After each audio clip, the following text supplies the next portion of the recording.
see. But BBE showing up big this year. During one of their interviews, I was very moved by it that they were able to admit that within the team they've had a conflict and the time in the UPL was very rough and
My name is Severio, alongside with Raven PLZ, and we are getting ourselves situated in terms of trios, pre-finals, and seeing what teams can gather how many points into grand finals in the upcoming GG, JL, Wolves, Alliance, all have been very, very consistent throughout the year. They've shown their consistency throughout the group play. Now in the end, it does matter a lot more. 20% of these points will be taken over. And something awesome, if you get MVP, $3,000, that's $1,000 each person, a big for each person to fight for.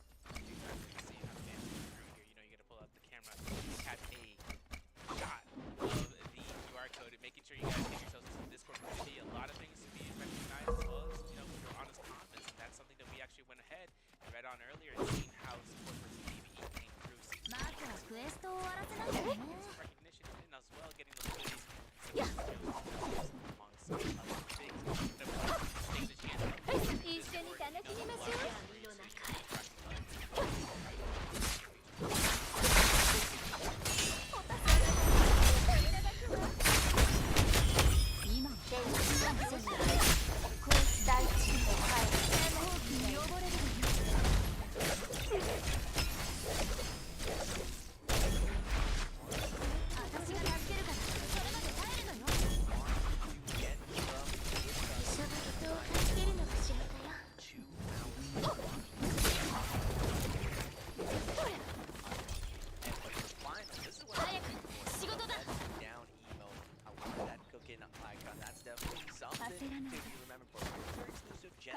Jacob, so make sure you tune in this finals and to get your exclusive right here for you guys. So RNG might be on your side.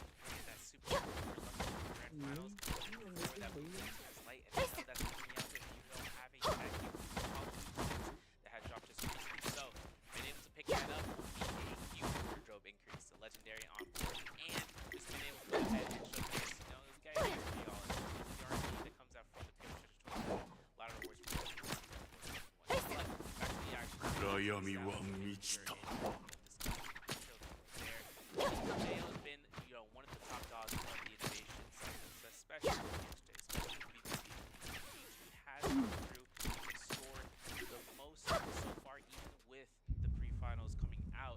It's kind of an interesting notion of whether or not Dale still has something they haven't showcased it just yet. Just outdo everyone in the general sense. Yeah, I don't know if it's going to come out in pre-finals, so there'll definitely be some limit testing. GG, JL. kind of わらわは opposite 従います spectrums of the league. GG, very slow, methodical, consistent. Now don't let that fool you. They are still very, very aggressive once they get online. They have one of the best まばゆく光る宝物 but JL on the side of innovation. This here though is GG is responsible for the new variations that Monk, Balda, and Hadi. JL has already invented a combination that they believe is the counter Cannonball with Matari and Syra. Yeah, I've seen how the Matari comes into play there. Maybe I having to really lock in positions for that. Seeing a Matari on the field is kind of, it's spotting for it. If not the Matari, then the better utilizing the Cypher. But bringing out Matari in これは好機の恩 format because 大切に seeing す that べき 12 です second timer go down of not able to locate targets right away, shot to reposition around. He couldn't find a way to get to the drop down blue focus. We've seen that time and time again. 鍵縄がないと Especially 退 from 屈 getting な that の small moment is enough spacing for certain players. We're taking that into consideration until Yeah, tying back to the stats, I believe there's a new 物資を type 購入 of する必要がありますか style implemented this year. Now, first, we're gonna go look at the schedule. We are at the end of this group stage. まばゆく光る宝物 Final, leading up to the Changsa Grand Finals. I cannot wait to 鍵縄がないですね story of how beautiful the city is in the mountains. It's different than last year. Last year we went to Chengdu. This year we're going to Changsha. I cannot wait to see it. I have no pictures. I'm gonna take it all in when I'm over there. yeah, absorb everything in the moment and then see everything is going to be a sight to see, especially with the size of the crowd that's going to be there live broadcast audience. That's the hype moment that we've seen so far. I'm hyped for it, but also looking at the money pool. これを持っていきなさい Zeros are after 神のご意志 this. Yeah, these teams are out there fighting for the back. Now, you might think just because you're slowing a lobby, they might slow これ it. を持っていきなさ The い MVP, like I said 神の before, ご意 is 志 3 grand. GG getting 5 MVPs, scooping up that 50 See? grand. That's 5 grand each player. Now, Jay in second place. No surprise. Wolves in third. Hyde, Alliance, Bowden coming up the rear. Bowden having you becoming one of the premier teams in the league just on the back of you. Can you carry them through this right now? GG and JR are really fun. And I gotta say, sir, even though I've been a big fan of the defending champions, CB and TK, all of my time in Naraka, GG is looking like the best I've ever seen it. They are looking in form, in and outside of the game. Body language after every game. They have one focus, and it's winning. It's eluded them all the years of Naraka. They want to break the streak. They want to stop the TXK and take it home. 闇夜を照らす準備が整いました Round. We're starting off with the sunny side. The Orias will do into Hall Sunny in the third round being more midday. That's when we transition over to the first of Hall of Dusk into Mortal Night into Glory Midnight. So, first 3 rounds, we're going to see how these teams want to evolve themselves out. They have things already. They find themselves thinking about it. We're watching them live. 良き機会を静かにお待ちしましょう Throughout the entirety of the scene and the CNs going up and one another dripped out of their mind with his team jackets in the hood. BBE and 521 spent their entire year in the NBPL League. They're going to be chasing what that amount of looks like. The only reason they went to NBPL was for this stage. Now, group is over. Technically not a final. It's going to be the first preview, though, of these teams' A game.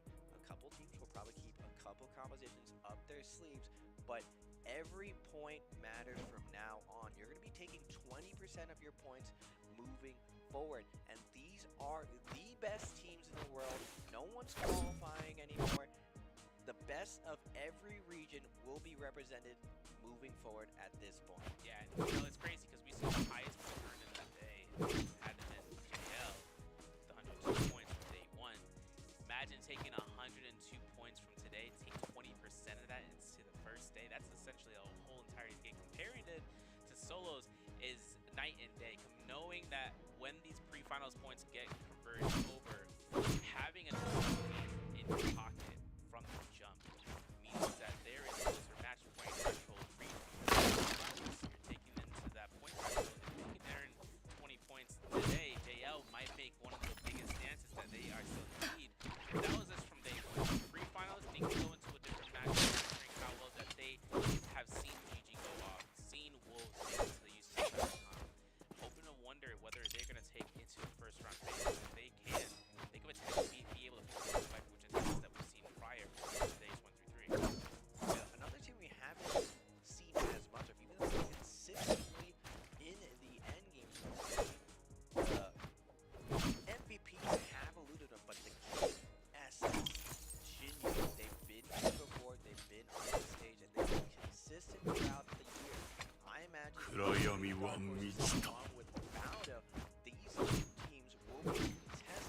に手当てをさせていただきました。こっちよ。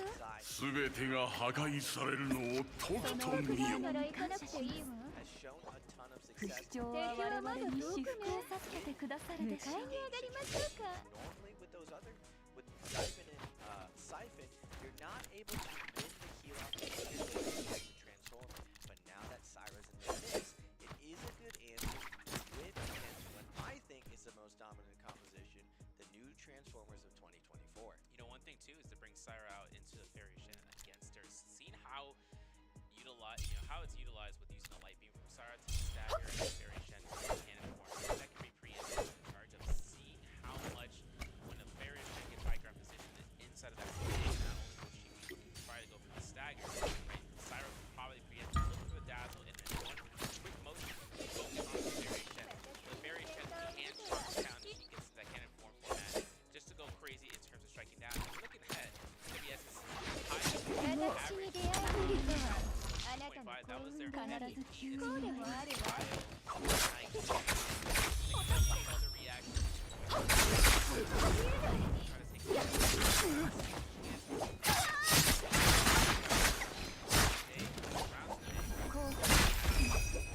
後期見覚れるがよい。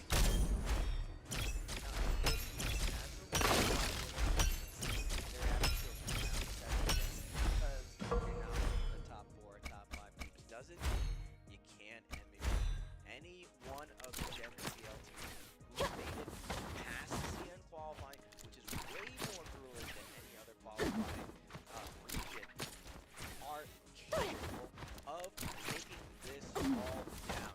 Now, Bowda, you, my guy, I'm still impressed to this day, his ability to find the 1v2 situations. Really, really humble guy, really, really shy, doesn't really believe he is one of the strongest players, but I feel like after this time in KLA, 自分を守ることがとても重要です。 and now in this time of Bowda, one of the things 反映する必要があります。 against the top 5. Yeah, especially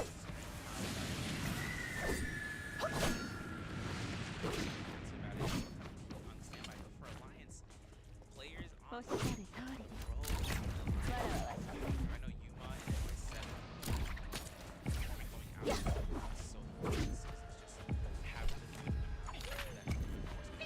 神秘なる癒しのおかげでわらわは少し楽になりました。 Players take into account where it may not come through in the first and second half of the days, and the final moments. That's when it counts, and that's when the Lions can take things into their own hands, especially これは後期の making 運 sure everything is right to go for the team.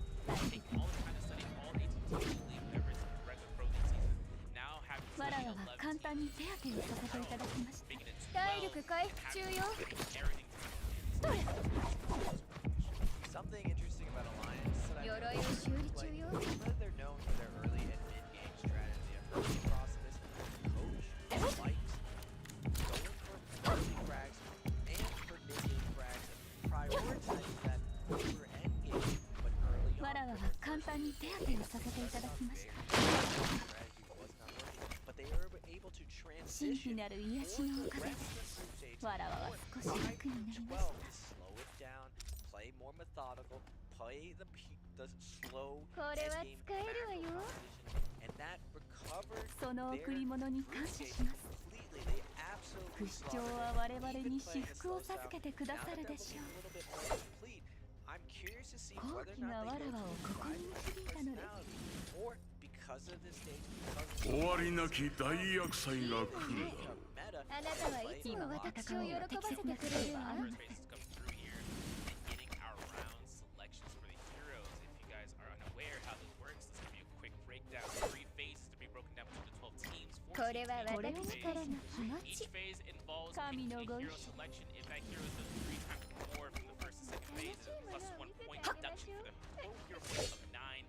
Plus 5 choices of a hero, it increases 普通に満ちた顔で震えおののけ。 whether they find the necessary picks in the right order. Because for consideration, 521 ball the Tianhai into the Hadi, Sand Siphon coming from Alliance with Kurumi as well as PUBG, and taking in a Siphon with a Zippy from EWG.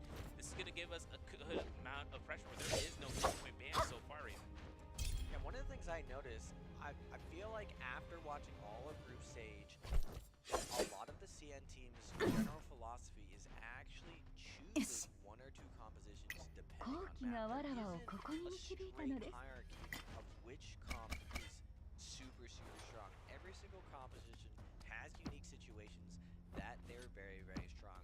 I personally feel Transformers does super well early, middle, and most importantly can win Spirit Well. Spirit Well is such a big component of the trio strategy. If your gang is not going well, you're not confident going the gang, you lost your house spot. You're able to transition to Spirit Well, and if you're Transformers, as long as you get there first, no one can really get there to you and challenge you. The same thing in endgame.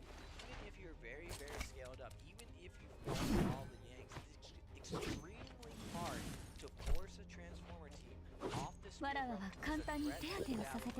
Double grab is just severe. Yeah, that was the last round, last phase. Seems very shen since that second phase. We've seen how the third phase will try to react with a Siphon coming in from Bowda with his BBE. All the tier 5 body in terms of Transformers BBE and 2 by pushing tests. JL and YZD is going to lock us in for that first round. It's Midoriya so forcing out in terms of a Viper Witch and Tesla coming from JL. One of the strongest comps come in play for points.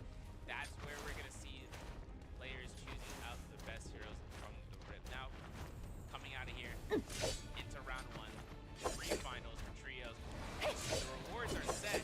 They got to make sure they try to accrue as many points as they can, but being smart about it, knowing how to contest other teams will come into motion for certain players that are one to go, especially the C team want to try to contest those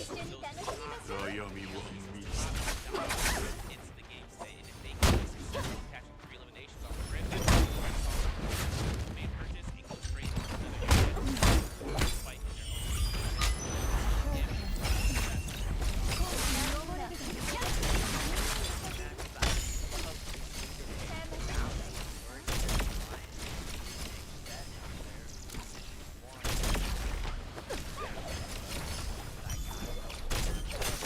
が破壊されるのをとくと見よ。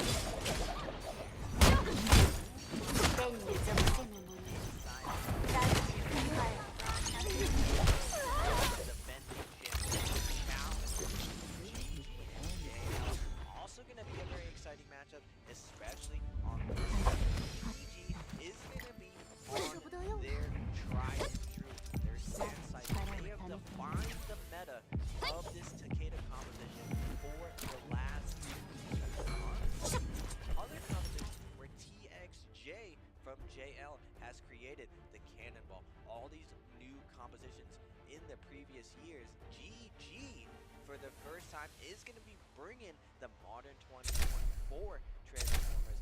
Will this be the year that they're able to take Jacob? I would say this year is probably their best chance. Yeah. That brings us to this next question. Yeah, which of the fallen teams will score the highest this match, or if they score the same, who will rank higher overall, AGG or BJL? Make sure you guys hit those predictions into that portal. Our off drop spawns looking at Twilight's past GG Wolves wanting to try to contest that BBE, taking a spot north towards, or west towards the Twilight's Pass with TWSS. Arcadia's contested with YZG and Team Bowda.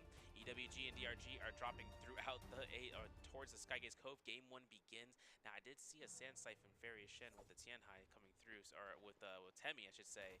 That's kind of going to get into the Cannonball Cannonball, you know, coming through. Cannonball? Listen, we're going to have to make this up on the spot because we're going to have a fight off the Ascension podium as BBE are up against TWSS.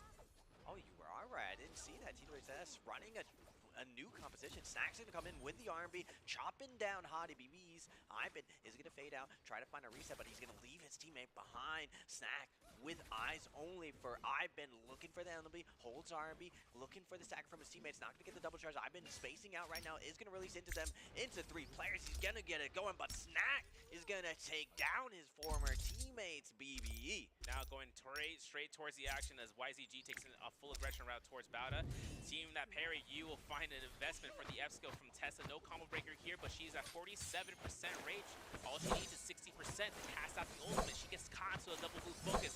A lot of mitigation coming out here. There's a cast. There it goes. It catches 1, but there's a whole check coming in from Peak. Bowda's Peak gets the elimination and used repositioning towards the Wuchen as YZG goes down and Bowda picks up 3 eliminations.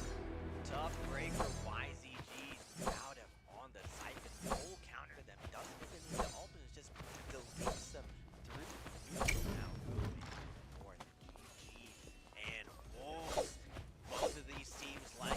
it slow. Both of these guys rival for the same players, but GG is going to be coming out on top. Double Bear's going to come out. CGS looking for the closeout, but NHQ 1v3 situation. It what's up. CGS going to be stabilizing his hit points, and just like that, GG looking tuned up, looking ready to go, and they're going to defeat Wolves off spawn. 3 eliminations granted to GG over through here, but might be a little bit too late for those purchases. We are going to see other fights occurring. JL taking a high ground position. Now OUG, we saw a little bit of a snippet over to the west of Imperium. Are going to be still kind of hiding around here. The Hall of Worship is still in the nearby vicinity as they are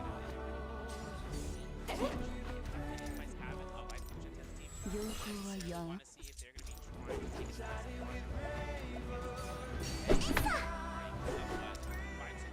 Having no ultimate so far, having the man, having the crossbow, having no armor powder is something that could potentially put them in the spot as long as they look to create the opportunities with his instinct. CXG finding the F3 on the stripping. Pambi, the monk of his armor, is going to play as he can transform. When first Tessa also going to be coming down, hitting 2 of them. B1 going to be invested now. Pambi, this is the problem with the 2024 Transformers. Where is the counter to this? Yin is going to get exploded immediately. Hodge will come in with the late ultimate, trying to slash through the play. Cannot save his teammate now. Moving out, boarding out. OUG activates out of nowhere with the third party, but one of them's going to get grabbed. Now Bombi gets himself the heal back. He's looking for an SS. A little bit late for that fighting character to come out, but it's still not a problem. Shingyu might be coming out here and trying to start the aggression. Teleporter has been utilized. Pambi separated as Akame goes down south. There's one place full sword and get high with not enough SS. Finding OUG's first elimination while JL are anticipating from this area. Please call it town. Because you know everything comes out for Xingyu. If he's looking to try to force out the fight, he sees the Forbidden Seal proc. He's backing away because meanwhile, BBE, DRG, inside of a moon-based fight. Yeah, actually, he's going to pop the V1.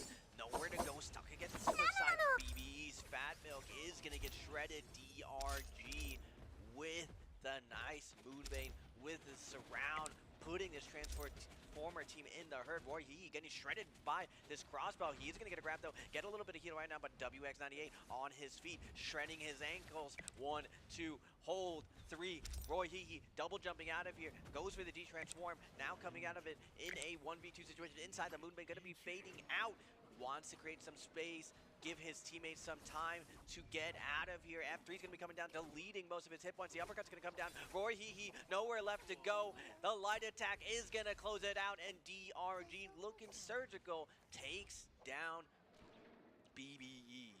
Yeah, taking BBE, this is their second set of lives, too. This is kind of a tough output for them for the first game, considering that they had already lost the first set of lives, now dying to second time, only leaving out their hottie. For the loot, though, Bauda shopped out of their mind. Volpai's essence is picked up, as well as finding a swift cut for Peak and a soothing boom, a jabbing on your Ron, and having a Tai Chi fan. So whether or not he's looking for the crouch LMBs, you know, we'll have to see whether or not he's looking for the enhance that stagger duration. But Ancient Stockade, it's like we've been here before, but we're not stopping from there. JL getting aggressive on potentially by TWSS. TWSS still taking those first 3 kills they earned early on, having the all ready to go. Think about taking this fight. Yeah, they have blue armor, they have, you know, some weapons to be of higher grade quality, but only on one of their teammates from the Fairy Shem from Goku. It's whether or not they want to take a fight against, you know, the team JL, because Alliance is in the background here.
よかった大将神はそう許したそしてわらわはあなたを神のもとへ送り届けます。さあ宝探しだけの女と思わないことね。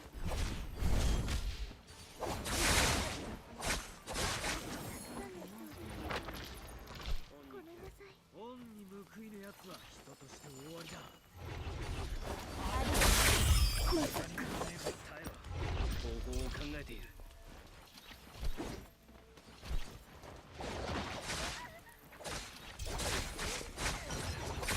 ここを頼む。救助に行く。飛行機の力あなたに触られますように。もう一度する。一生のパラ闇を照らす準備が整いました。大臣と帰れ。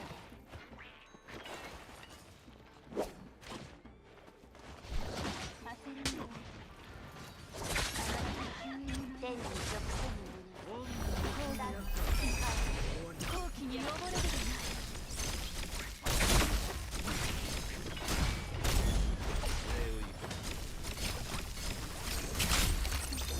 屈強のパワー敵が目前に迫っています。まずは鍵縄を探さねばなりません。もう鍵縄がないですね。全ては闇に。AT からは夢にもあったまだ集まっていない。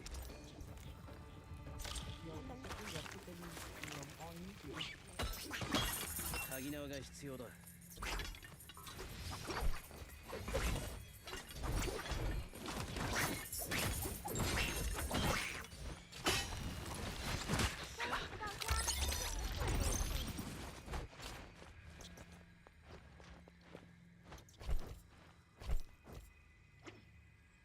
構わん。失敗も経験のうちだ。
暗闇は満ちた。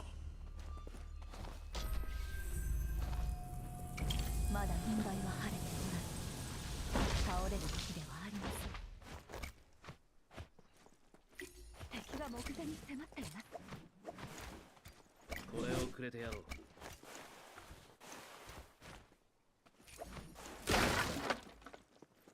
価値あるものを見つけるのが私の得意技だ。全てが破壊されるのをとくと見よ。敵はまだ先にいるが敵が見えます。気を緩めるな。戦う準備を整えましょう。どうぞわらわに従ってくばゆく光る宝物。先に剣を抜いた者は殺されても文句は言えんだろう。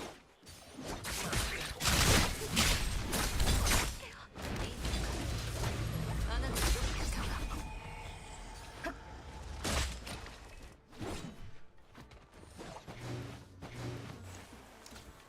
戦場では自分を守ることがとても重要ですわ。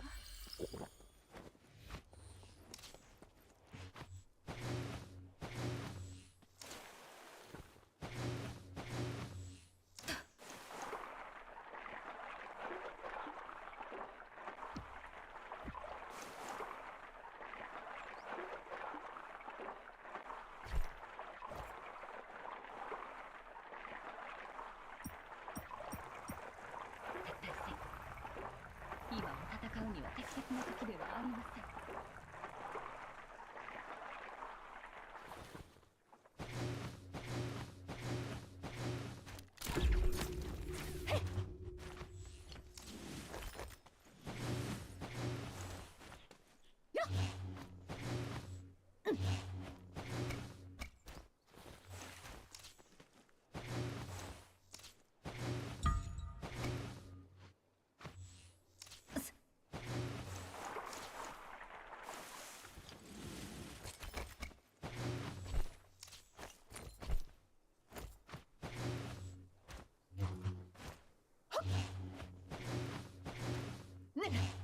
せい。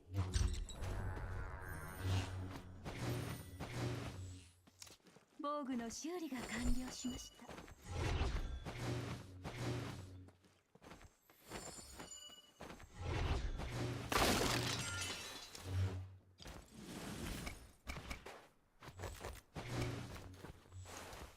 まばゆく光る宝物。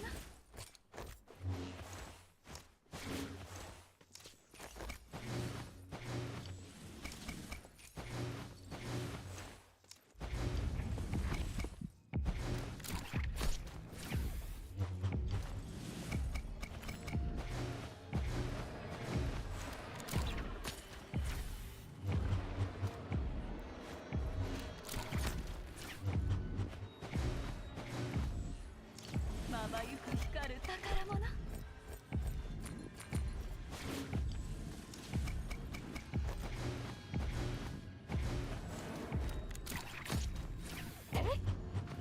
わらわは簡単に手当てをさせていただきました。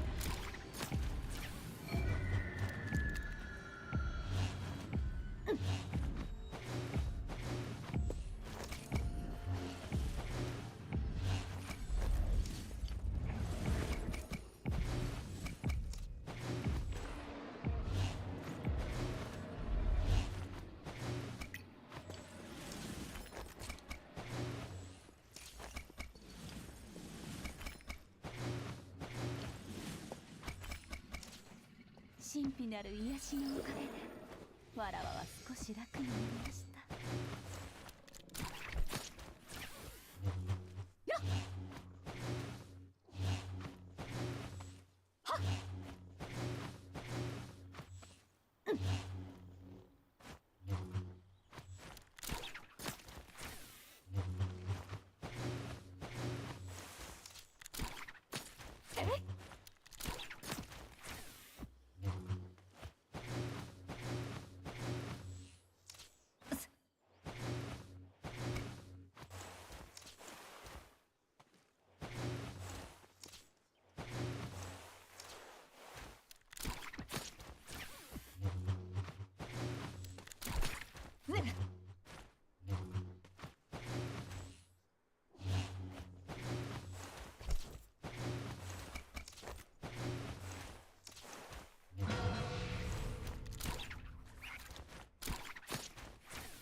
大きの賜物ですね。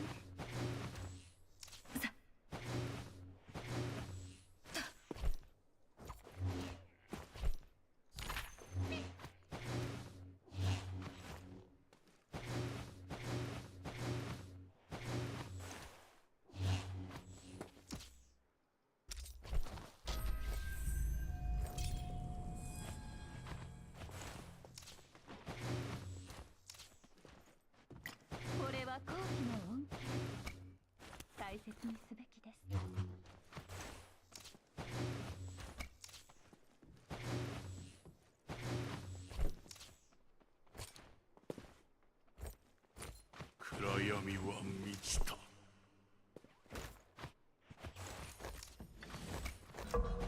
危険は近くに潜んでいる。おっしゃる通りです。わらわは従います。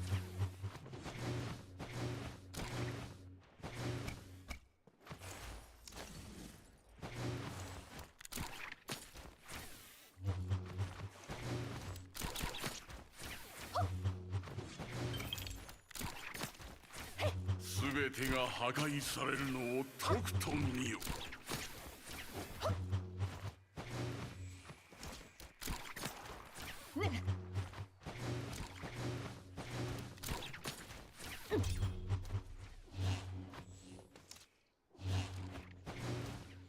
好機がわらわをここに導いたのです。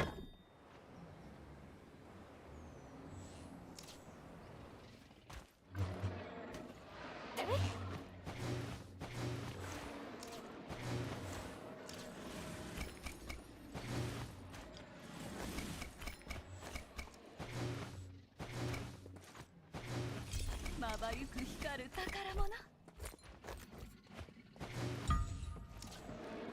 それはあまり良い選択ではありま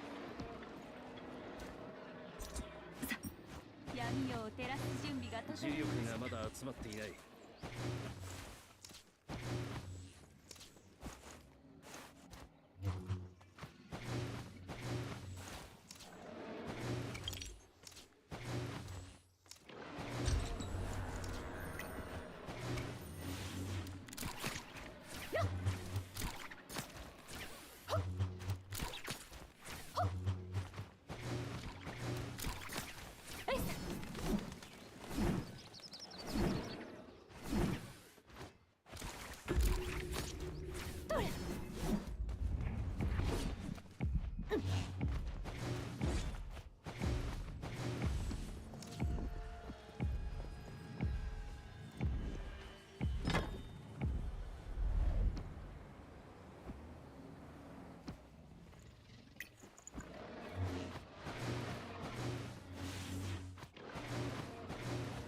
まばゆく光る体力回復中だ。宝物。もう少し待て。これを持っていきなさい。神のご意志。わらわは簡単に手当てをさせていただきました。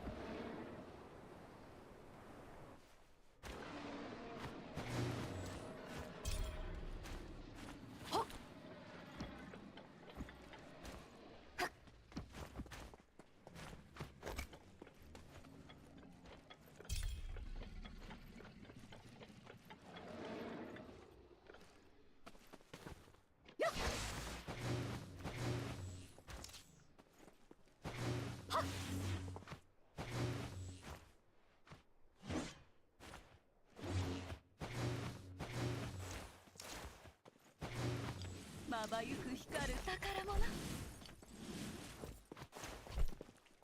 これは好機の恩恵。大切にするので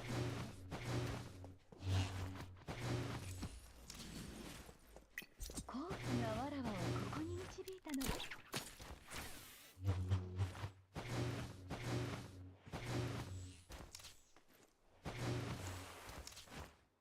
せい。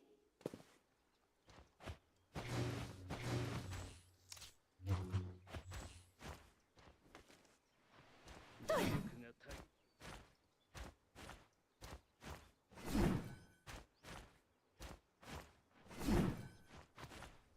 足り終わりなき大厄災が来るだろう。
Be able to climb up the ladder. Well, wait, their Matari is still a little alive.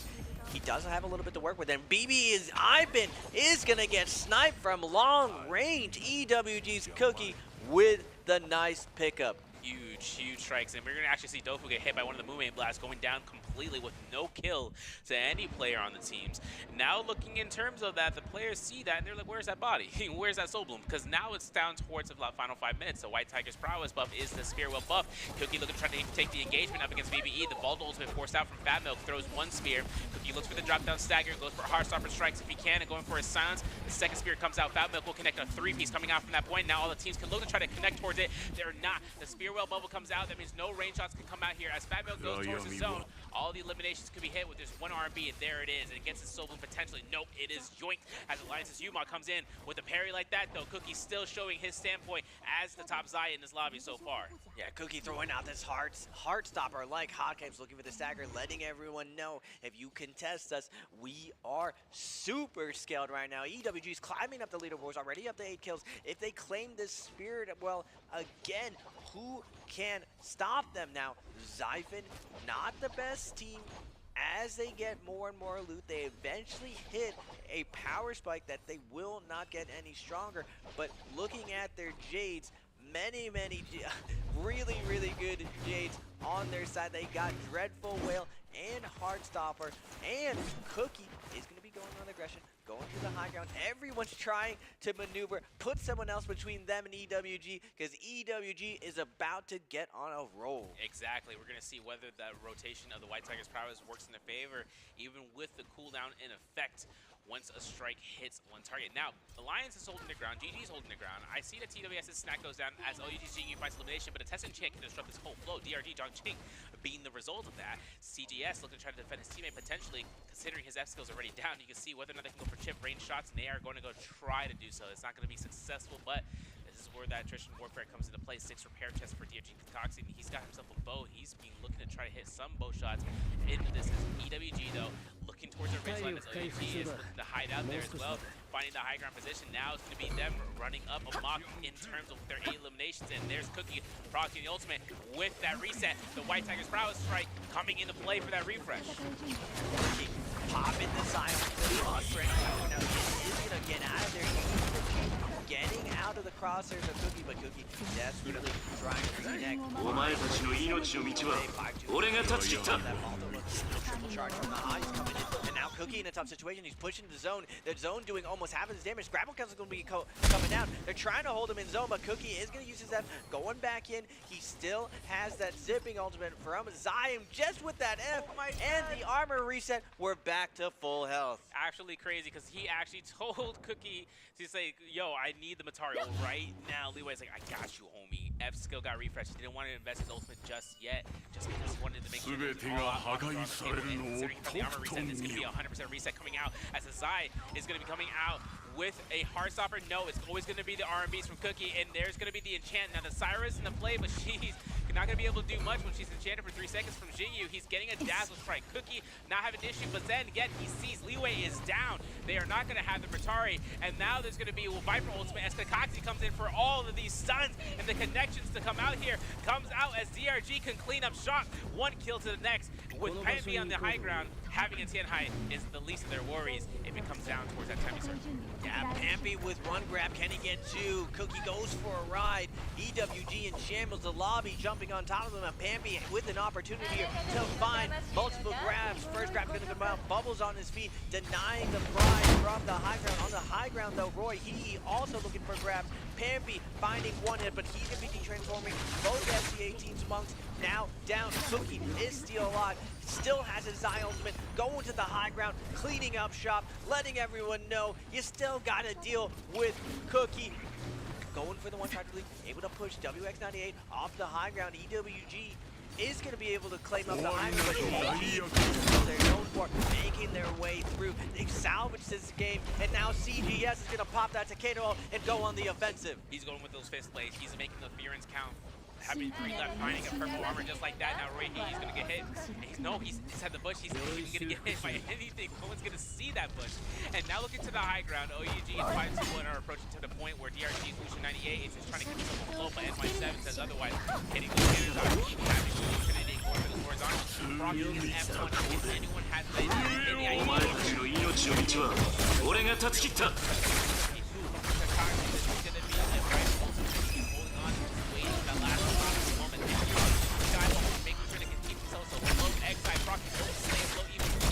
As he comes down towards using that dreadful will to reposition, the Viper comes out, the Lucian force comes through, and now it's going to be a full massive stun. All targets inside of the groovy circle to heal, but it's not going to be so fortunate for those who don't have a groovy into the final 17 seconds into this round. NY7 with the Takano trying to hold the center, go with the shove, releasing into 3 backs. 5-2-1's gonna get kills. Baldus, Euron picking up a ton of kills. Now Alliance Yuma finding the kills as well, but NY7, last man standing, is gonna be able to clutch it up. Alliance is gonna take the first round of the day. Absolutely moniker the amount of points there to be earned, but really with those kills being coming from the last confirmations, Alliance picking up the MVP. Seeing how many chances they had into their in-game circle of having Warrior Ward moments, but not going to be the case. They got themselves all they needed. Sobooms to sustain the last hit confirmation on the target. 1 tick left of HP to be lost. They still come out on top with that game. Yeah, very, very impressive coming from Alliance, because for the first yank, they did fall to Bauda. The fact that they were to go out, find a kill in that mid-game, especially with how many Viper compositions were running around, and then recover, strategically take every single Spirit Well in the end game. Now they're really known for their early and mid-game, but I gotta say, since they've transitioned to this late game strategy, they've definitely worked on it, and it looks like their work is paying off. Yeah, we saw a lot of fights coming in from Alliance in terms of when they had the opportunity of third-partying all the fights that JL had occurred over by the Ancient Stockade, and actually snacking points from that point on. Early in-game kills comes out later on once they start stacking and revolving around the map. Seeing Forbidden Seal taking initiative to head down towards Heaven's Rise and slowly receding back, taking their own positions, forcing out in terms of fights that were happening over by Azoth Peak or even towards Arcadia region, I should say. They went and just held down their whole corner. You saw how that final circle ended up going through. Having the final circle be at a slope of that nature, it really just came down towards those final moments. Is the slope going to go up? Is it going to go down for the circle, for the final shadow? And when those teams realized it went down, you saw how many Tianhais were in approaching with 5-2-1, as well as just seeing how BVE was trying to survive outwards. But it all really came down towards whether or not the Viper would be the one to set it all in place. But first, ladies and gentlemen, the first question of the day, the Peerless Treasure Choice Gifts are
Zion, the Xiphon compositions taking first and second. OUG with 10 kills at 10.5. DRG with 9. Same with EWG.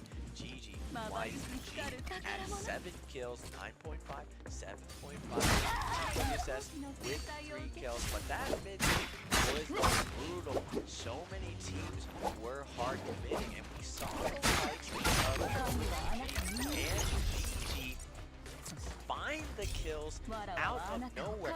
Going forth seems to be the current meta. The third party seems to be very dangerous. You want to be late to the party. You want to be forced. If you're hoping to get back and survive the whole lobby, when we see the no see the blue day, everyone comes running. Yeah, just like everyone through and running through in their highlights and clips brought to you by Thunder Robot, born for gaming gamers united. GG with that parry coming out here against Wolves and ZK at the Misty Blade. This is from the beginning. This is their first set of kills, leading out up against Wolves. And the comeback coming out from this point on is really a tough spot, but that's where that micro gameplay comes into play in the macro and the overall for these teams just coming through and coming back. But GG finding these kills, looking for the cycling out here.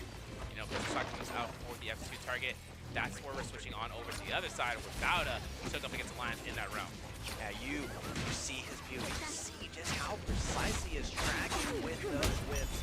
Finding the cross up again, tracking the skirmish directly, trapping Revenge's landing, jumping LMB, jumping RMB, jumping LMB, closing it out, giving no counterplay. Alliance NY7 on the outside, bringing his team from the depths. In 30, they're going to get that salty run back onto Bauda. Multiple players coming in, it's going to matter. NY7 is going to clean it up for his team, and in this endgame, you see him perfectly in position, holding for the zone for as long as possible, jumping everyone in and out, keeping his health nice and healthy, finding all those last hits, and on the back of NY7, Alliance is going to take the first MVP of the day.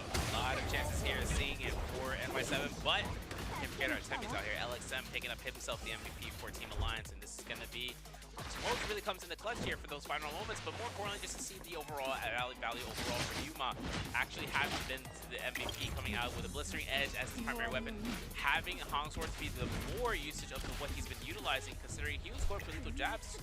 Quick vertical blue focus has come out here, doing 5,500 damage with the Hong Sword.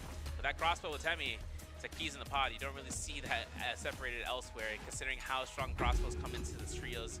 Having to meter down somebody with a Temmie Whisk is something that's crucial in most case scenarios for the kit of players. And normally we're praising GG's LXM for his Temmie, but another all-star position 2 player this year who's differentiating himself from the rest has definitely been Alliance Yuma. Make sure to be checking him out as his pre-finals goes, and even in the J Cup finals, I've seen Yuma make stellar plays on his Matari, now on his Temmie. Alliance is showing up today, starting off the day blistering hot. Very much so.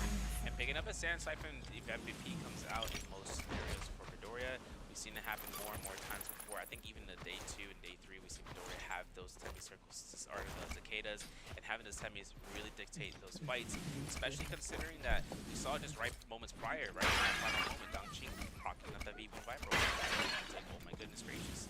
And then NY7 immediately, who was hiding out into the sky, drops down with his ultimate, casts down the cicada, and just starts going crazy.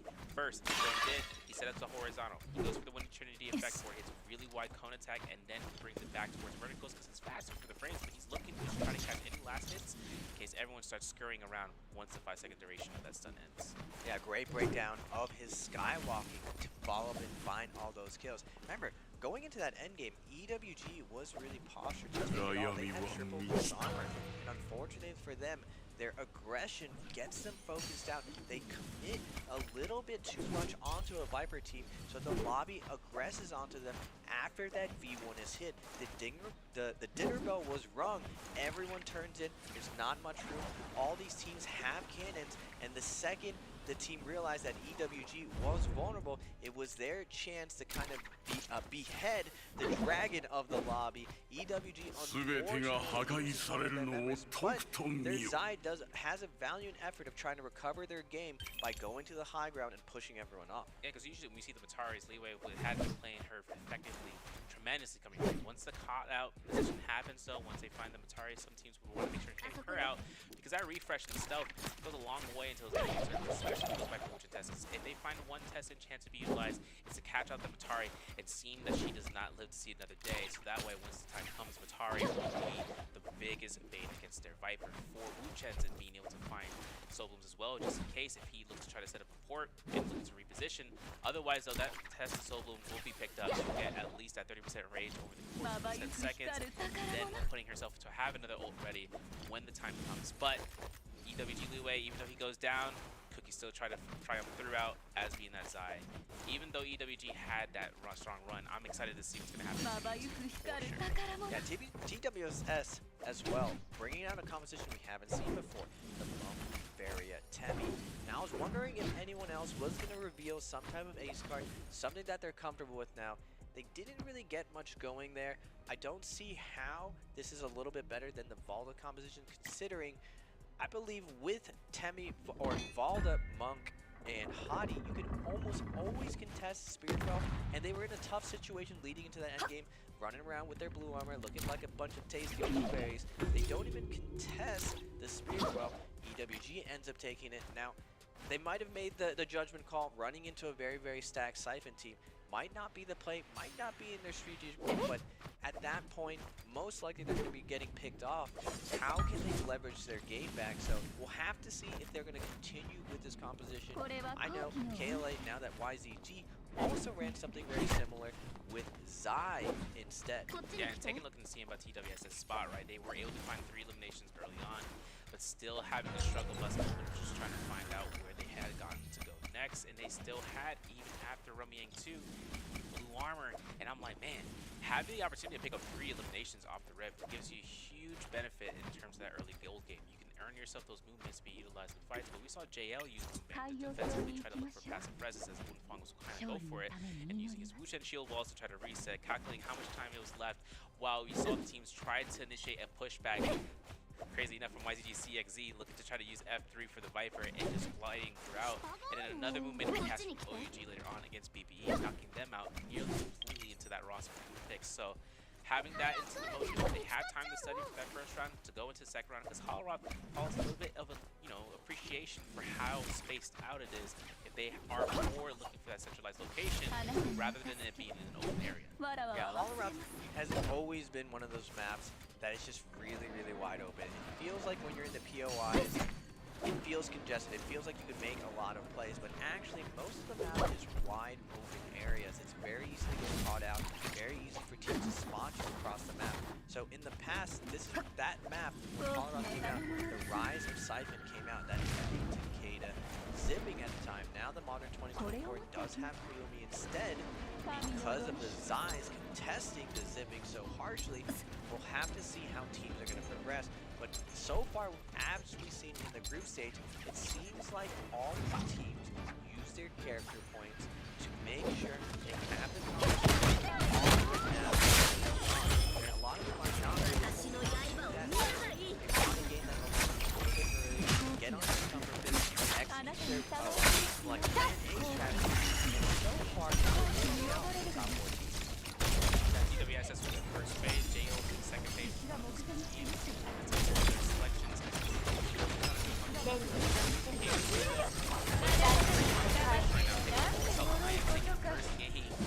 Get him out the way, and now picking up an MVP, taking up 3 bands, and Wallace out as a reward for the pool. So maybe a little bit more, laughing here and there for them, but the game will have them try to keep that momentum, because having MVPs is always a good feeling, especially coming out before playing at your utmost best for the earliest to end into the game. But more importantly, just having that in the back of your head about where the team really settles in terms of scoring against their peers, such as with GG and Wolves. I really like the changes here. The placement. In the past, top 4 gave you decent points, 1 point respectively. So you didn't really have to work on getting MVP for the round, getting that first place. Anywhere in the top 4 was more than good enough. But Now, only first place gets that multiplier, and only first place gets those MVP. Actually, not necessarily. We'll usually get those MVP rewards, but what it has done to the league, what it has done for competitive Naraka, it's forced all of these teams to improve their endgame, improve every little part of it to give them every edge possible, because no longer is top 4 good enough. You need to get that first place if you're hoping to have a pop-off game. That 1.2 with 10, 15 kills greatly increases your score, especially when you start hitting those 20. We're seeing a lot of these teams, GG, JL, Alliance, having to really massive games, and it creates that separation. Once they get separation onto the rest of the team, that pressure, a lot of teams start to overextend, overheat, and they're ready to capitalize on it. And also taking a chance to see what works best, you know, player in the background of BBE being Slows, who did play in the solos for BBE last in terms of summer season, and now taking a position as being the coach, right? Maybe having more chances playing trios and understanding it more, having better value for that position, just understanding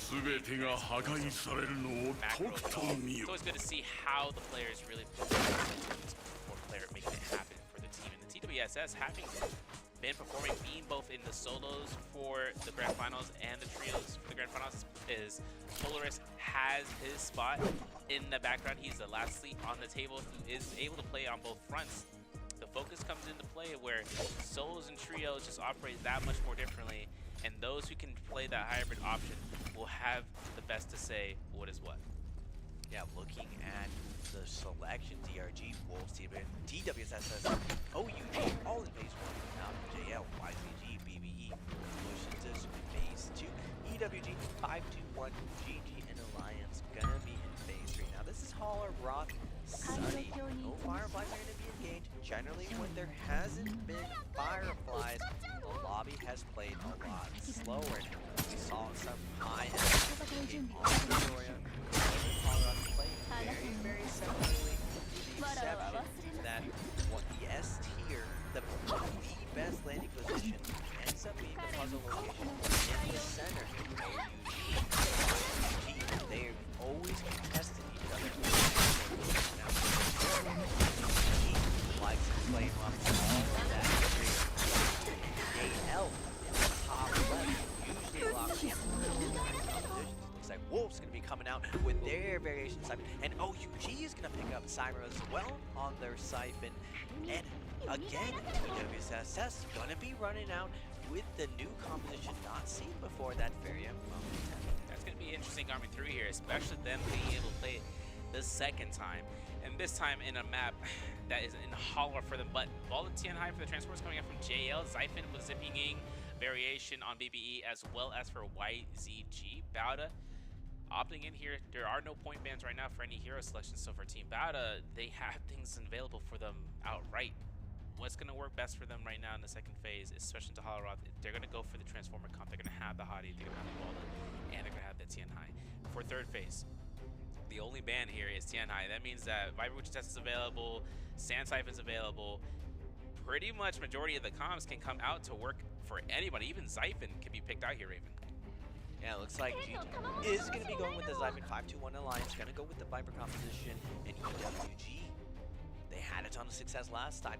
Loye on the Matari, on the Zyphon, going to be taken to it. Now I'm excited to see whether or not JL and GG collide inside the realm of Yang. Remember, ladies and gentlemen, GG are the inventors of the new Transformer composition, but I believe TXJ, with his spin on it, instead of running that V2 burst variation with the Hottie, he's running the Cube variation with the V1, and it brings a lot more durability in that mid-game, in that end-game, and especially inside the realm of Yang. It's going to be curious to see how Zyphon is going to deal with the modern 2024 Transformers. Monks has always been a counter to Zai, and so has Balda. So I feel like the matchup is probably going 70-30 in Transformers' favor. But does GG know the weakness since they are the inventors? Will they be able to take down JL in the first realm of Yen? Gotta take a look and see, because Outdrop is definitely where we want to stand on. GG always taking opportunities to land into Imperial Village just for that loot gain. See if they get contested from JL. JL loves taking U-Shot ruins, and if someone tries to contest them over there, that will be something to see. Our skill selections will be showcased though for the first row, seeing the F1 Balda coming out. 終わりなき大厄災 As が well as taking a look and seeing if anyone else shows anything different. Not going to be the case, but Wolves XEM opting in for the F2 selection of the Cyrus skill, granting the team the opportunity of getting more heals, but also being able to find that reposition as mentioned now. OUG, F2 for Takeda, F1 for Jing uses Syra. That's going to be coming out from that team for their skill selection. A nice mix up to see, considering the F2 Takeda being a lower cooldown than the F1, but also it's a surprise up against other opponents. And now JL taking the F1 for the Balda, and I believe taking the to see if that variation still stands. TWSS playing out that Tianhai, playing out that Temi, playing with Fairy Shen are going to be dropping down towards EWG. But our question on the board for you guys in terms of the predictions that are on the site for the portal, which of the following teams will rack up the most eliminations in this match, or if they get the same eliminations, who will deal the most damage? A, CD Wolves, or B, Bauda? Make sure you guys get those predictions going, because there's a lot of action to happen in just a couple of moments here. I'm gonna have to go with B, Bauda. No bias here, just a big fan of you for the past 3 years. This Wu Chen, one of the best in the league. Now he's just on position 1. Looks like all Wu Chen players would eventually evolve to that position 1 role, which is one of the most thankless roles possible, and one of the hardest roles actually to be played. Now looking at the north, JL's gonna be top on the left, but GG, where is GG right now? Far right. Really out of characteristic for them. They are taking it to a DRG. A little bit different. GG normally likes playing isolated, but now a faster GG has been showing up. Ballista shots coming back and forth. Wait a second. QDG trying to create violence. ZXC is almost caught by that Ballista shot though in the middle, and then OUGSS is trying to be on the ground unit. And then we see other sides of the fight happening as one fighting station. We're still trying to see if that slap off is going to happen. See Nat trying to go for a blue. Focus can't do it. Gets caught by the Howard extension. Loses to the Nat. Slap to the big connected. Wait a second. We're going to see him go under. This is going to be a kick. Finds a dagger in the middle of the alleyway. This is a great parry. This is going to force F1 their surprise reveal, and that is where the team can confirm the elimination. Why? It's gonna fall from now. Why? Branded KLA, they feed out. Really taking up the third-party timing attack strategy. Normally we see YZG doing the strategy with a movement. This time Alliance coming from Bloom Castle, getting this nice timing. Now they don't have any ult charge to their name because OUG was the winner of the off-spawn fight. Their ultimates are going to come back online. The Alliance has to be careful in this engagement, and it looks like they recognize this fight happened too fast.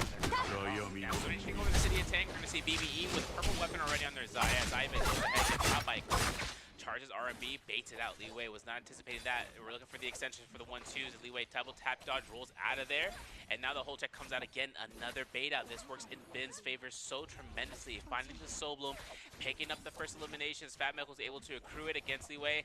But then a second elimination gets Cookie, goes down towards Royhe. And this is going to be the 3-set eliminations. BB take it through City of Tang, knocking out EWG as a Zyphin themselves. BBE able to dominate Metab now, making their way. Are they going to grab the Moonbane, or are they going to scale up? They got a lot of money to their name. Every kill that you get off spawn, especially if you get first blood, start loading up the bank account, start ordering up some loot. OUG is going to be able to clean that puzzle, is going to get a bounty onto YZG. Ideal situation, because remember, both of these teams landed off spawn on top of each other, so if OUG has a Moonbane in their back, the gold fist blades plus their initial win, they're going to have a big advantage on their bounty on YZG. Now, taking into consideration that OUG will love to take this chase on, it looks like SS has no grapples to his name, so now he's got to go on foot. Scare rushing is going to be the most effective method for this. 17S having none of these, doing the dash RMBs as often as possible, finding us. Oh, that's tough. Yeah, he went right back for it. He's like, oh, wait, that's purple weapon. He's got to go, and now they can lock him down. That's unfortunate. The V1 comes out, but it's not going to be enough potentially coming after the jump RMB. That's where it comes out from Jingyu. 17S really opting to pick up the purple dual blaze. SMH a little bit, but hey, sometimes the loot is better than the gains, but that's probably for the next time as Alliance gets chasing down towards CXC in the vicinity, straight towards the Achilles gate.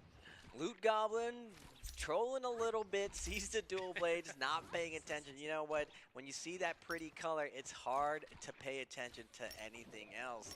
Unfortunately, he's going to be taken down, and now his team in a tough situation. CXZ on Matari. He is going to make it to Plume Castle. Matari, as long as she connects to that mountain, she is pretty much impossible to kill. We'll have to see if NY7 with a Pole Sword Viper, can he lock down this Matari? And it looks like getting caught out in the open, he might end up getting caught out. We're going to get JL onto TWSS in the Norse. Now, TWSS has blue armors, blue weapons on standby. TXJ having purple fan, as well as One Fang having purple armor on top of a purple pair of fist blades.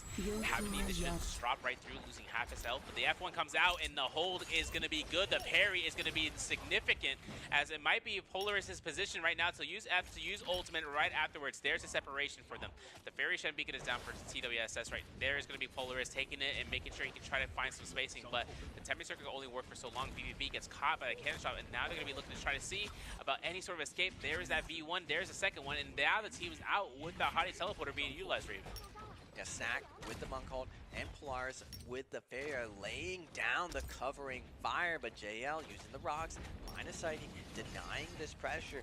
He's forced to use his F coming out, but One Fang still has his Monk Holds up. He's going to be tanking, coming in with the dodge parry with the fist. Is going to land the first kill onto Snack, and now One Fang is going to be diving onto Polaris. Pressed in the corner, Polaris will fall to JL. Excellent positioning from JL, denying all the initial transformer pressure and closing it out. Yeah, now we're going to see over towards OUG, over towards the Pinnacle Town. Scare Rush from NY7 into a meter dump kind of feels bad, but there's going to be the one RMB to the next, and there's going to be a drop down focus from Jingyu as the connections were flawless for the Wuxia port. Line of sight, they got the disenchant, they can't look one direction. They're actually going to look straight north, they didn't go south. Alliance finds their res off of NY7, who still has a Viper ultimate active. Not seeing anyone on the vicinity of the minimap, so for right now, Alliance is safe for the count. Still, 0 eliminations. They still haven't lost their first set of lives. And now it looks like OUG turns their attention towards CXC. It feels like we've seen CXC just kiting away for the past 5 minutes, and he's still trying to find his residency.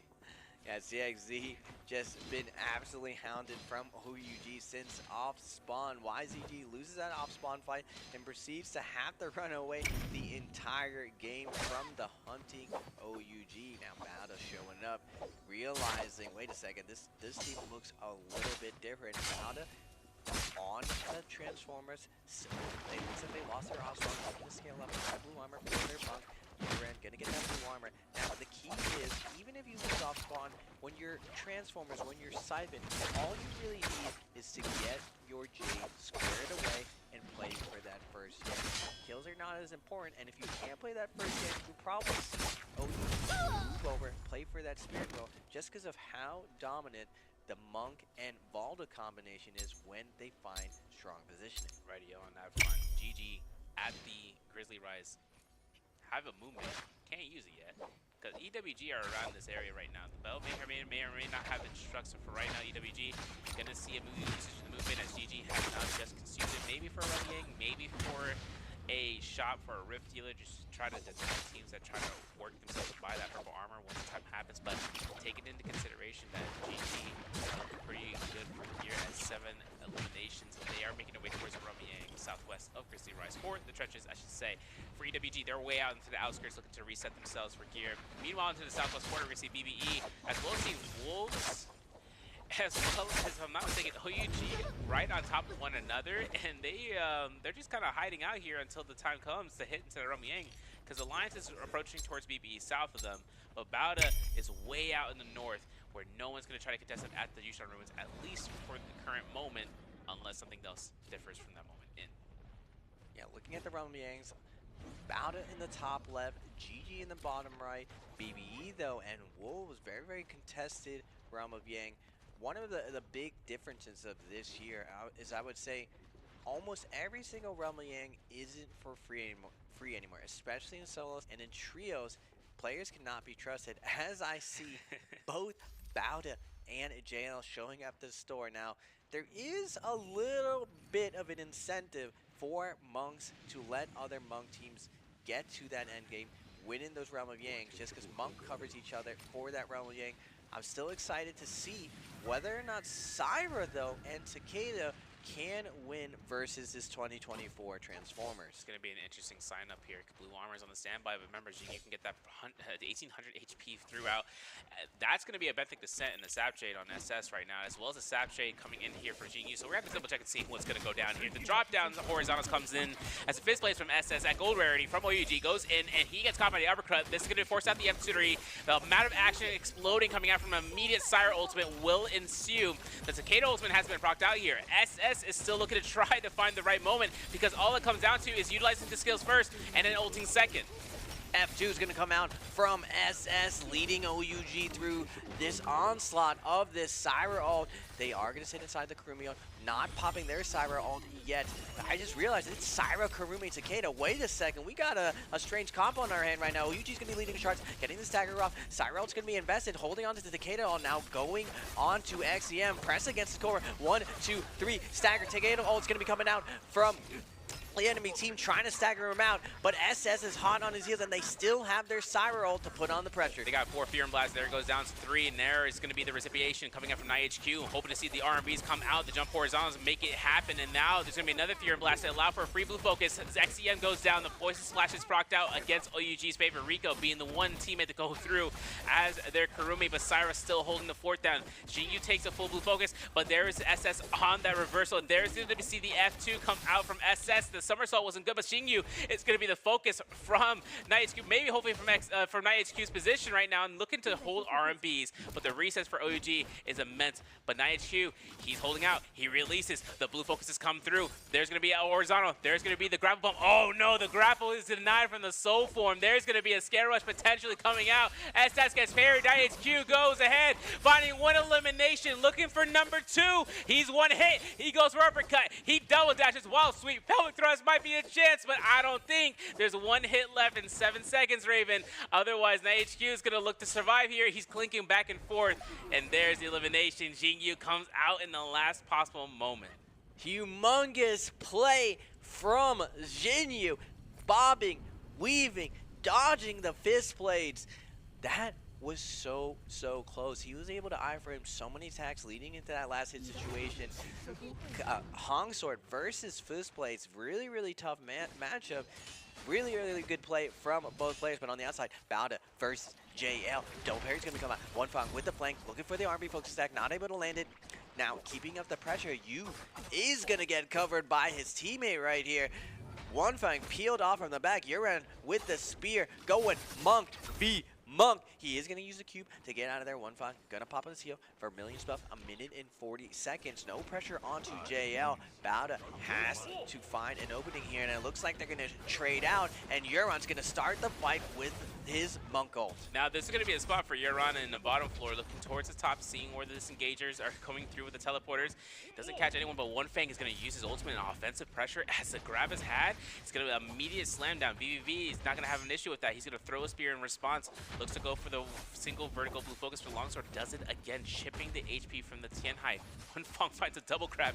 Can he be denied long enough for that slam down? Yes, it will. And unfortunately, One Fang is down for the count to cancel his ultimate, using the F skill to reposition pass with using the F1 Volley Bubble from VVV to space away from this engagement.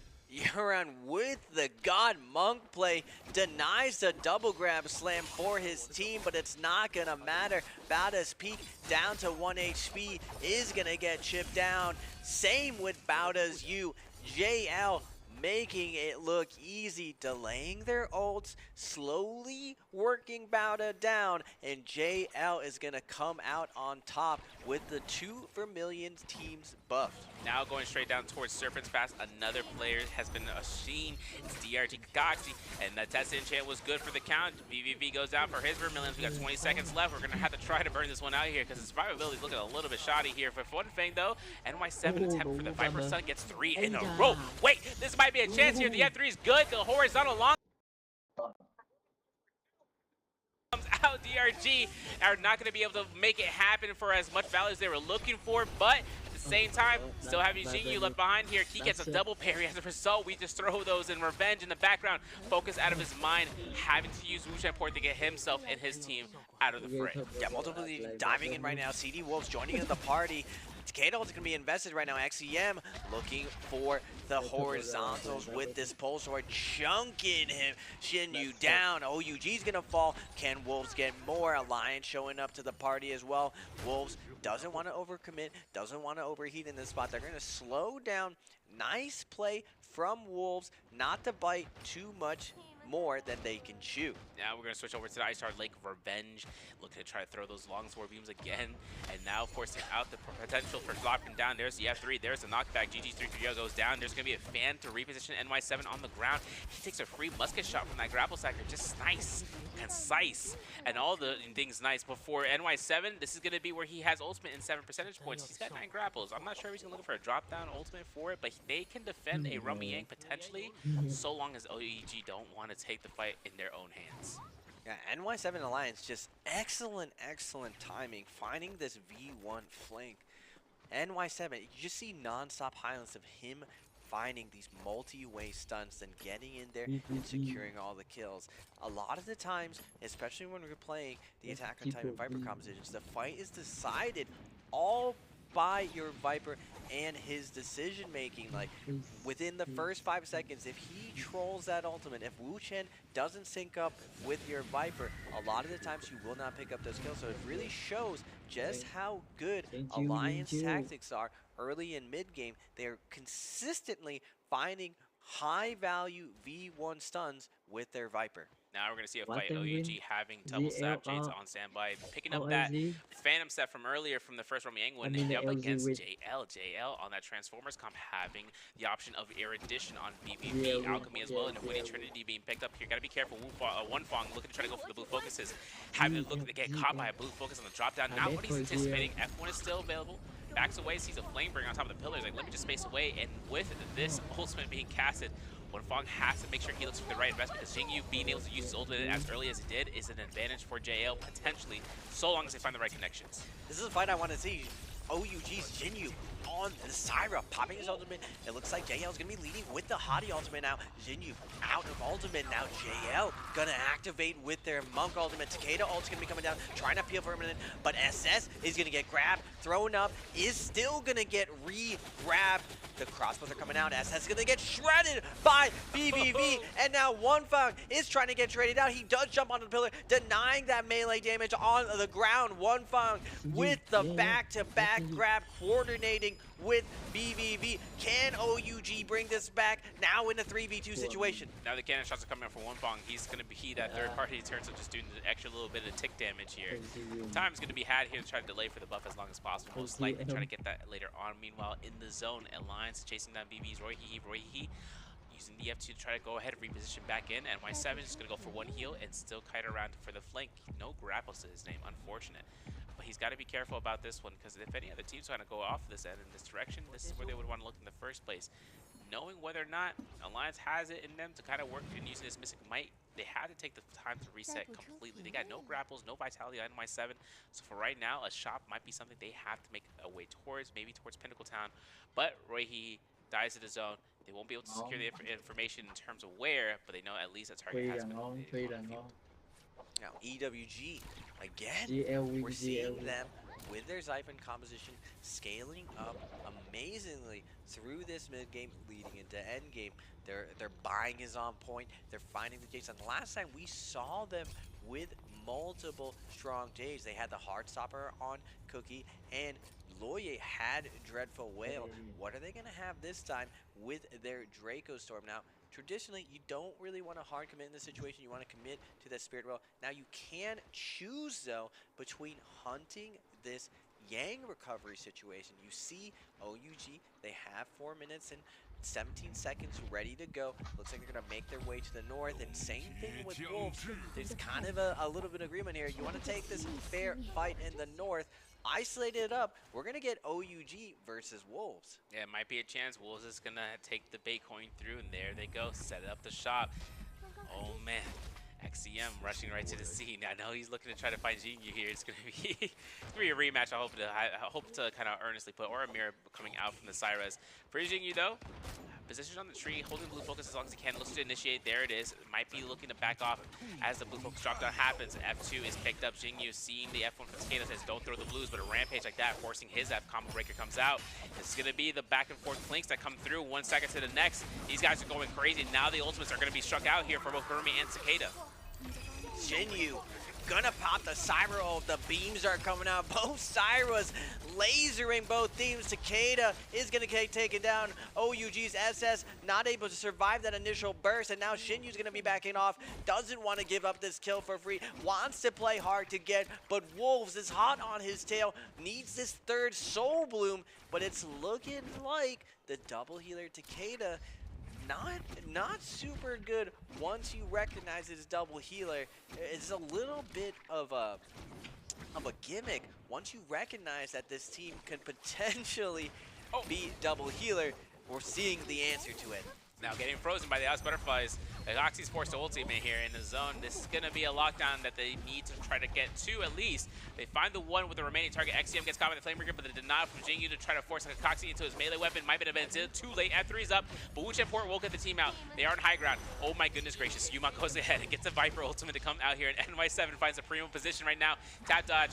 Maybe hold first. They ain't gonna get it, but that chant is good. He can't confirm a blue focus. He'll go for a jump with that pole sword. But now NY7 is just trying to pick up the pieces here as the teams are still in the zone. So now it's like keeping in mind, keeping focus. Where are they located? Alliance, I'm telling you, they just always find this wonderful flanks right now. Now Wolves are going to be back to the action, seeing everyone pop their ultimates, realizing they can take advantage of this. NHQ gonna follow up, and it looks like XCM is going to close it out onto OUG's Shinyu, picking up the kill inside zone. They're on max corruption now. They have to be careful right now. DRG is going to trade out, find the res onto Don Q, but Alliance is going to be sitting on the outside. Again, are they going to be gifted a ton of kills as these teams rotate in? Yes, Alliance is defending them. They defended the circle, but then the Wolves' XCM, he's active Cyro right now. And for NightHQ, he is also trying to look for one heal. He's probably going to go ahead for the immediate RMBs to come out, but the stun dazzle comes out. Yuma investing F1 post dazzle strike coming out from the stagger of the light beam is a little bit dangerous predicament, because then again, Takeda is still ready to go here, and now it's a fully healthy out NightHQ. He puts himself, sees a light beam, gets one more heal up, even though that weaken heal is in effect. He knows it's not going to be as much as he's hoping for, but a ballista shot coming down from the pillars of Feather Lake. DRG Wuchen 98 is going to be the menace from up top. Oh my goodness. WX98 griefing from above, even with Kakaxi down, he's still finding value for DRG. One shot's going to be coming out. They're not going to be able to get a res. Now WX98, Wolves in a tough situation, brought to a 2v2. Will they be able to avenge their fallen comrade? ZK going to back off, look for the Kurumi tether and the res, but WX98, you will not get this res for free. Jumping LB is going to come out, but ZK with the Kurumi, nice job getting on the rooftop, getting this flank going, but the pressure, the jumping LBs are coming in. It's ticking, it's talking. The res is going to pop in any moment. It looks like he was able to strip the body, but ZK is going to get the tap dodge roll, is going to get the res, has the Kurumi circle up. After he's going to be invested, and Kurumi circle is going to pick up their health. health. The fan might be thrown out there. It's going to be denied by the Tesla. Now it's going to be XCM left into his own vicinity, but Dongqing 98 are having a spot here. Dongqing making sure he can try to work it out with the LMBs. Looking for the uppercut, can't get it. Confirms a 1-2-3 to be released, though. This is Dongqing's position where he can take full advantage of using that Tesla enchant. There it is, and now it might be a chance for NightHQ to work himself with that Kurumi Parasol, but of course, all it comes down to is once that enchant procs and whether or not the HP will go down fast enough, because now it comes down to the connections, the parries, the hits in the background. NightHQ goes down, the Poison Splash connects. We are at 6 eliminations for DRG right now. They find a parry like that. Oh man, we can connect those. That's 7 eliminations that goes out to DRG after those fights. What a crazy clutch from DRG, and now they are filthy rich. They got 50K, 75K. They're going to be able to res their teammate. Huge heads up play to get on that Ballista and take down the super stacked Siphon team. Hopefully to see, man. One Fang has Dragon Ward a little bit stacked out here for the gear, and having to see whether or not GG can take that pressure or they can ice it off. Yeah, JL's Wonfang leading the charge on the Monk.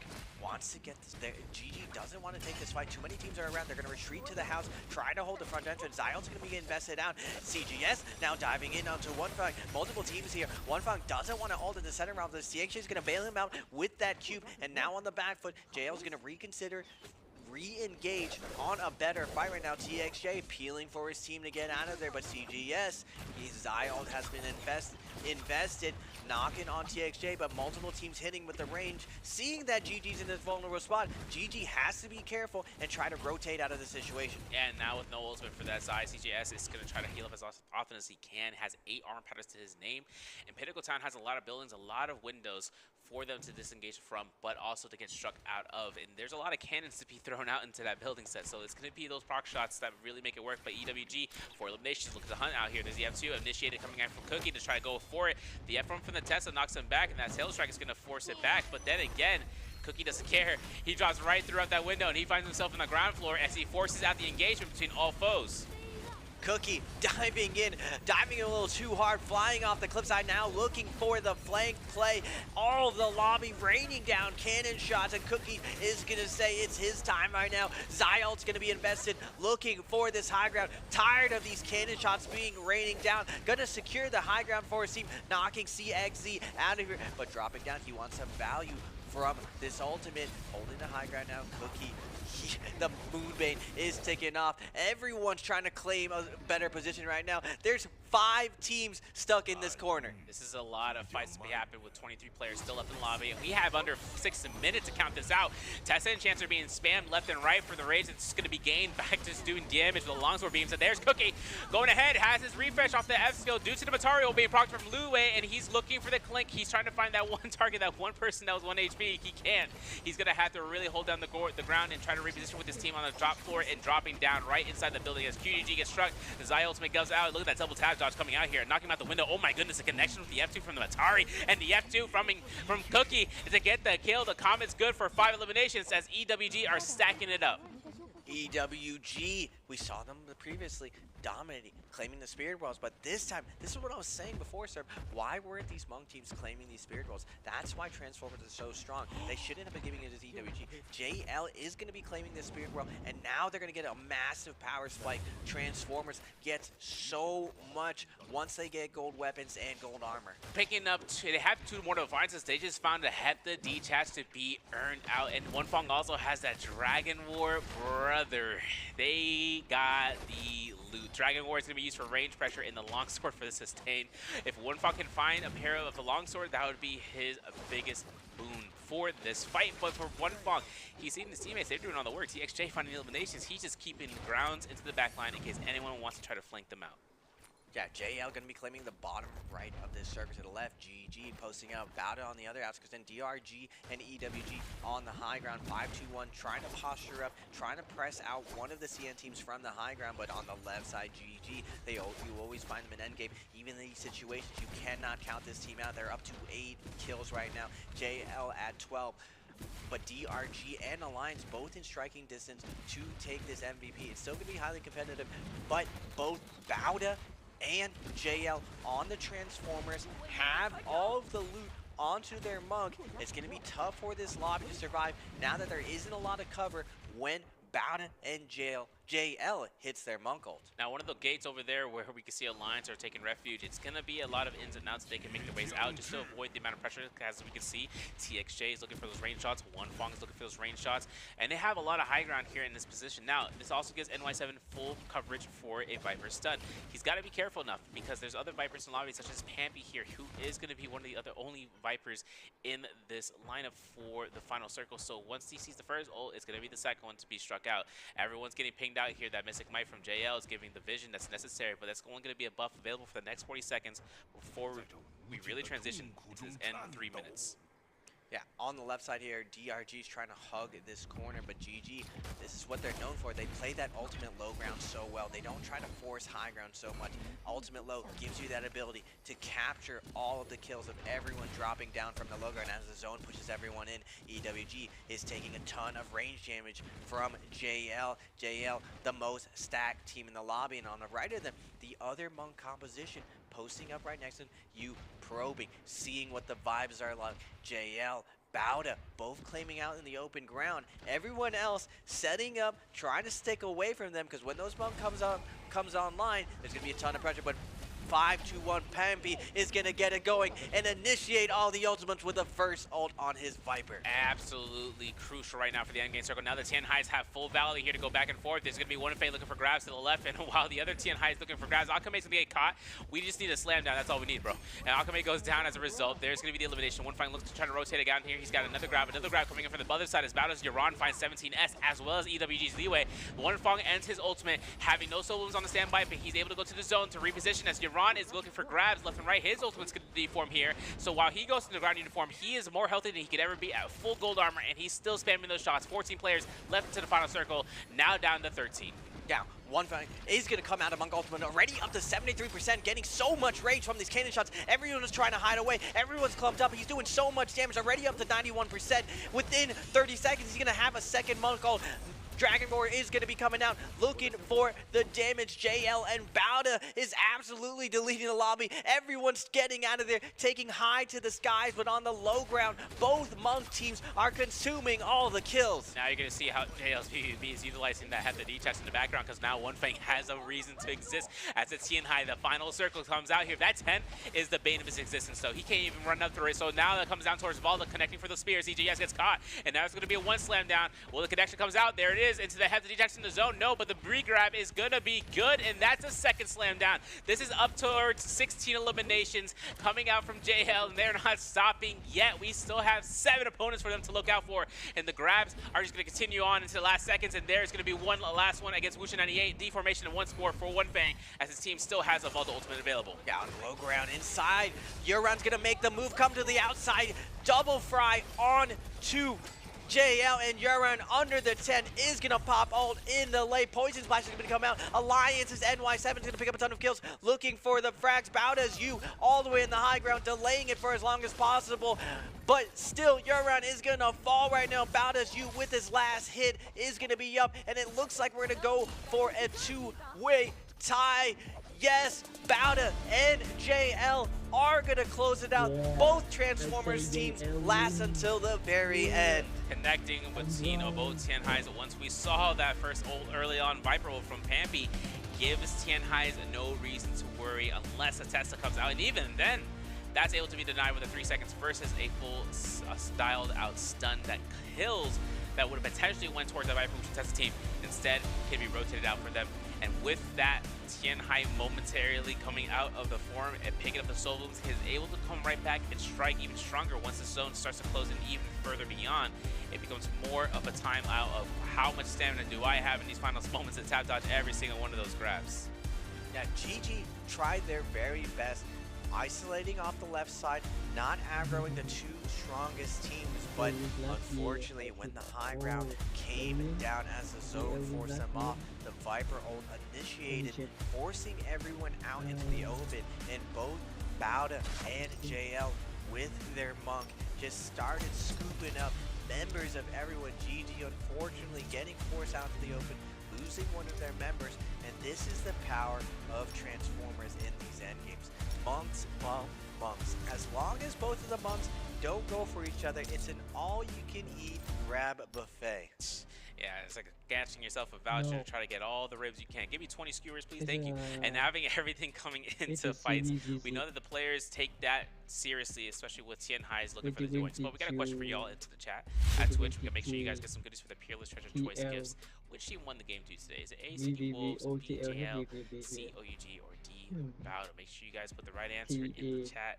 Have your Naraka ID handy. Make sure you have your whispers open. I said it once, I'll say it again. I always keep reminding y'all and making sure you guys have all the necessary materials, but of course you gotta answer right in the first place. So making sure you guys have that going through. Make sure you guys keep a lookout. But going back in terms of that game, having those final moments be accrued, we also saw how much Pinnacle Town became a battleground for the final 8 minutes because everyone accrued themselves towards there. We saw how EWG, they were looking to snag in and out, and they went in with the Xiphons, but they didn't come out on top, unfortunately, into that game. Yeah, OUG was on the top during that moment, just non-stop cannon shots. The Moonbane really forcing everyone to that building scenario, but like I said, this day was very, very different than the group stage. We're seeing a lot more stacked end games. All these teams are playing the last very second. They're trying to squeeze every little bit of optimal they can, even when they don't have good loot. You see GG, EWG going at it, but because of GG able to solve that situation, hiding in the building, they're able to get to this end game. But unfortunately, getting muscled out. Still though, GG. 11 kills at second place is absolutely huge. They weren't as scaled as the other teams, but they're still managing to play these end games super well. Yeah, and finding the right balance into the coefficient, as well as Team Bauta being one of the final teams to make it through and actually tying for the second place with 11.5 points. OUG taking 9 points, as well as Alliance. Wolves with 8.5, as well as with DRG. EWG 7.5, 5 for VBE, 521 with 5.2.5, 1 point for YZG.